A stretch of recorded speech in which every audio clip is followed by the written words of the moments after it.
Hi all, reader ലൈഫിൻ്റെ പുതിയ വ്ളോഗിലേക്ക് സ്വാഗതം.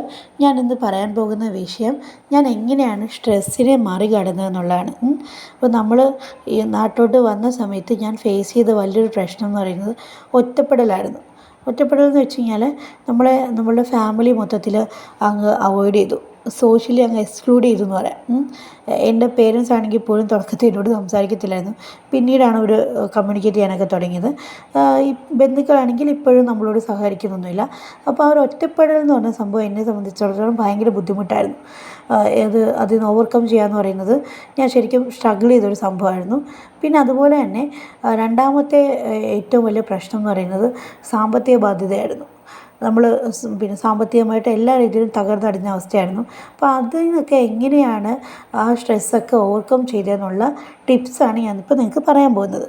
അതിലൊന്നാമത്തെ ടിപ്പെന്ന് പറഞ്ഞു കഴിഞ്ഞാൽ റിയലിസ്റ്റിക് എക്സ്പെക്റ്റേഷൻ മാത്രം വയ്ക്കുക.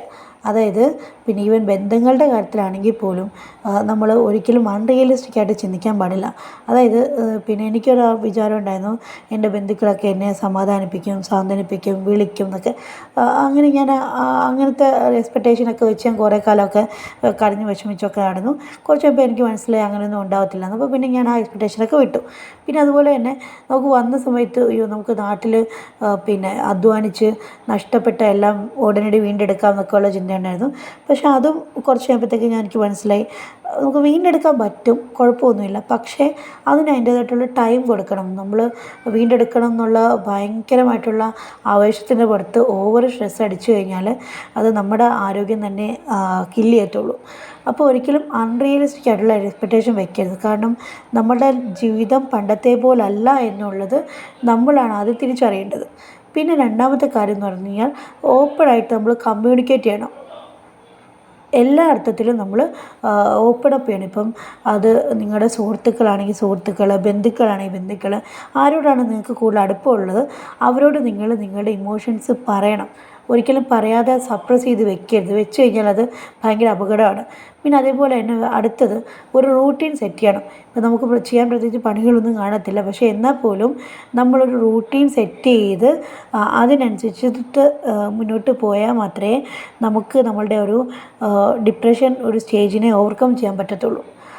അല്ലാന്നുണ്ടെങ്കിൽ നമ്മുടെ ഡോപ്പമിൻ്റെ അളവ് ഇങ്ങനെ കുറഞ്ഞു വന്ന് അത് ഭയങ്കരമായിട്ടുള്ള ബുദ്ധിമുട്ടിലോട്ട് പോകും. അപ്പോൾ കൃത്യമായിട്ട് റൂട്ടീൻ സെറ്റ് ചെയ്തിട്ട് തന്നെ നിങ്ങൾ മുന്നോട്ട് കാര്യങ്ങൾ കൊണ്ടുപോകേണ്ടത് വളരെ അത്യാവശ്യമാണ്. പിന്നെ ഏറ്റവും ഇമ്പോർട്ടൻ്റ് ആയിട്ടുള്ള ഗോൾസ് വേണം. ഈ റിവേഴ്സ് മൈഗ്രേഷൻ എന്ന് പറയുന്നത് ജീവിതത്തിൻ്റെ അവസാനമൊന്നുമല്ല. നമ്മൾ വീണ്ടും ഒരു ലൈഫ് സ്റ്റാർട്ട് ചെയ്യുകയാണെന്ന് വിചാരിച്ചാൽ മതി. അപ്പോൾ ആ ലൈഫിൽ മുന്നേറാൻ വേണ്ടിയിട്ട് നിങ്ങൾക്ക് കൃത്യമായിട്ടുള്ള ഗോൾസ് വേണം. ആ ഗോൾസ് നിങ്ങൾ എഴുതി വെക്കുക തന്നെ ചെയ്യണം. എഴുതി വെച്ച് അത് അച്ചീവ് ചെയ്യാനുള്ള കാര്യങ്ങൾ നിങ്ങൾ കൃത്യമായിട്ട് ചെയ്യണം. ഓക്കെ, ഞാൻ എൻ്റെ റൈറ്റ് ബോർഡ് തുടങ്ങിയത് അങ്ങനെയാണ്. റൈറ്റ് ബോർഡ് എന്ന് പറയുന്നത് എൻ്റെ ഡ്രീമാണ്. അത് പിന്നെ ഓഫീസ് തുടങ്ങണം എന്നുള്ളത് ഞാൻ മനസ്സിൽ വിചാരിച്ചിരുന്നു. അതിന് എന്തൊക്കെ ചെയ്യണമെന്ന് വെച്ച് കഴിഞ്ഞാൽ ആ ഗോൾസ് ഞാനിങ്ങനെ എന്താ പറയുക ചെറിയ സ്റ്റെപ്സൊക്കെ എഴുതി വെച്ചാണ് ഞാൻ ആ ഒരു ഗോളിലോട്ട് എത്തിയത്. പിന്നെ ഏറ്റവും പ്രധാനപ്പെട്ട മറ്റൊരു കാര്യം, നിങ്ങളെ വിശ്വസിക്കുക. പിന്നെ അതുപോലെ നിങ്ങളെ സ്നേഹിക്കുക. എന്താ പറയുക, ആരും നിങ്ങളെ സ്നേഹിക്കാനില്ലെങ്കിലും നിങ്ങൾ വെറുതെ അത് ഓർത്തിട്ട് വിഷമിക്കാനൊന്നും നിൽക്കരുത്. നിങ്ങൾ മാക്സിമം നിങ്ങളെ സ്നേഹിക്കുക. പിന്നെ നിങ്ങളുടെ കഴിവിൽ നിങ്ങൾക്ക് വിശ്വാസം വരിക. ഒന്നുമില്ലെങ്കിലും നമ്മൾ IELTS ഒക്കെ എഴുതി പാസ്സായിട്ടല്ലേ പുറത്ത് പോയത്. അപ്പോൾ നമ്മൾ കഴിവില്ലാത്ത ആൾക്കാരൊന്നും അല്ല. പിന്നെ ഇവിടെ ആണെങ്കിൽ നമ്മൾ വർക്ക് ചെയ്ത ആൾക്കാരാണ്. അപ്പോൾ നമുക്ക് ഈ ജോലിയൊന്നും കിട്ടിയില്ലെങ്കിൽ പോലും നമുക്ക് വേറെ എന്തെങ്കിലും വഴിയുണ്ടാവും. നമുക്ക് സ്വന്തമായിട്ട് ഒന്ന് ഇരുത്തി ചിന്തിച്ച് കഴിഞ്ഞാൽ ബിസിനസ് തുടങ്ങാനൊക്കെ ഉള്ള ഐഡിയ നമുക്ക് തോന്നിത്തുടങ്ങും. അപ്പോൾ അതുകൊണ്ട് നിങ്ങളൊരിക്കലും നിങ്ങളെ കുറച്ച് കാണിക്കാൻ പാടില്ല. അതേപോലെ തന്നെ മാക്സിമം പോസിറ്റീവായിട്ടിരിക്കാൻ ശ്രമിക്കുക. അത് വളരെ അത്യാവശ്യമാണ്. പിന്നെ അടുത്ത് വേണ്ടത് നിങ്ങളെന്താണ് നിങ്ങളുടെ പോസിറ്റിവിറ്റിയിൽ മാത്രം നിങ്ങൾ ഫോക്കസ് ചെയ്യുക. നെഗറ്റീവായിട്ടുള്ള കാര്യങ്ങളൊക്കെ വരും, ആങ്സൈറ്റി വരും, എല്ലാം കറക്റ്റാണ്. പക്ഷേ എന്നാലും നിങ്ങൾ പോസിറ്റീവായിട്ടുള്ള കാര്യങ്ങളിൽ കൂടുതൽ ചിന്തിക്കണം. നിങ്ങൾക്ക് വേണമെങ്കിൽ എഴുതി വയ്ക്കാം നിങ്ങൾ തിരിച്ചു വന്നതിൻ്റെ നല്ല കാര്യങ്ങൾ എന്തൊക്കെയാണ്. പിന്നെ ഇപ്പോൾ അവിടുത്തെ അവസ്ഥ ഭയങ്കര മോശമായി, അപ്പോൾ ഞാൻ തിരിച്ചു വന്നത് എന്തുകൊണ്ട് നന്നായി, എന്തൊക്കെ കൊണ്ട് അത് നന്നായിട്ടുണ്ട്.